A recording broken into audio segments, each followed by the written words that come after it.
அசைன்மெண்ட்டை ஒழுங்காக சப்மிட் பண்ணிடுங்க on time. ஒவ்வொரு லேட் சப்மிஷனுக்கும் 5 மார்க்ஸ் நான் ரெடியூஸ் பண்ணிடுவேன். இப்போயே இன்ஃபார்ம் பண்ணிட்டேன். அப்புறம் லாஸ்ட் மினிட்ல யாரும் வந்துட்டு நான் சொல்லலை அவங்க சொல்லலைன்னு எதுவும் வந்து சொல்லக்கூடாது. பாக்கியா உன்னோட பொறுப்பு தான். எல்லாரோட அசைன்மெண்ட்டையும் கலெக்ட் பண்ணிவிட்டு என்னோட டேபிளில் சப்மிட் பண்ணிடுறேன். நெக்ஸ்ட் வீக் தான் டெட்லைன். நெக்ஸ்ட் வீக் ஃப்ரைடே வந்துட்டு எல்லாரோட அசைன்மெண்ட்டும் என்னோட டேபிளில் இருக்கணும்.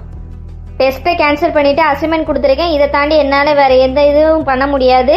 இதையும் நீங்களாம் பண்ணலான்னா இந்த செமஸ்டரில் என்னால் வந்துட்டு ஒன்றும் பண்ண முடியாது. அரியர் வச்சுட்டு ரீஎக்ஸாமினேஷன் அப்ளை பண்ணிவிட்டு எழுதிக்க வேண்டியதான். பார்த்துக்கோங்க. என்ன புரிஞ்சதா இல்லையா? ஓகே மேம், நான் வந்து கலெக்ட் பண்ணி கரெக்டாக உங்களோட டேபிளில் சப்மிட் பண்ணிடுறேன்.